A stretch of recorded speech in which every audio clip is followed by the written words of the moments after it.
Hello hi तो welcome to my new blog तो आज चलुन देखमा मुई माने मुई आज देखामी मोर मॉर्निंग नो पूरा इवनिंग तक मुई काଣା कली माने मोर लंच क्या कली मोर ब्रेकफास्ट में क्या कली चलुन देखामी। तो आज जनता मुई उठी गाधी सारी और देखली कि मो नानी सिंगड़ा माने सिंगड़ा बनामी कहूला तो से बनई आ से कहू भी थिला कि तुई तो पदमपुर जीवु तो तोर लगे सिंगड़ा बने दौचे। तो चलो देखमा से केंदा सिंगड़ा बनाऊे मत खा लगे दौचे। तो से आलू पाक कर देथिला न आ मैदा भी आगु चिटकी रखी कहीं आगु ही ताके दलिक रखी दिसन। तो मुई मोर काम अच्छे तो मुई पदमपुर जिमी तापरे फिर मुई रिटर्न करी आमी भुवनेश्वर में पले आमी। तो मोर काम अच्छे मुई पदमपुर टिके जिमी। तो चलो देखमा से मैदा के बेली देला चोगु 3-4 खण कर काटेदेला।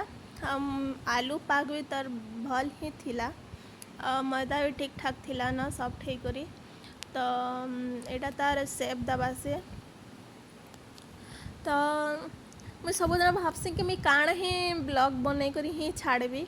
तो सबुदिन मत गोटे घर भितर ही तो अच्छे सब काण ही ब्लॉग बनामी आ केन दिन मोर काम थे मुझे बनई ही नहीं पारे केन दिन माने सबुदिन मुझे छाड़ी भी नहीं पारबा कहीं मुझे घे बिजी ही बहुत सारा बिजी रही जासी तो मुझे बनई नहीं पारे केन दिन आउ जेन दिन मौका मिलसी मुझे टिके टिके बनई रखीदेसी आउ जॉइंट करी दौथीसी।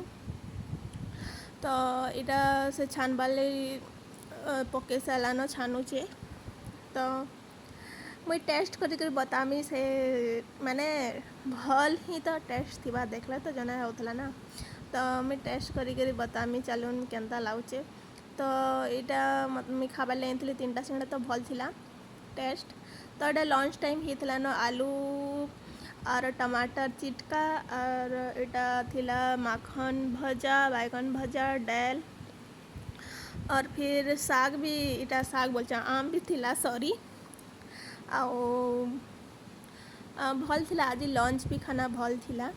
आ मुझा तापरे मुई बिजी रही ब्लॉग नहीं बनाइल इवनिंग इटा मुई मुढ़ी सानी करी खाऊली सिंगड़ा दुटा बोली थिला।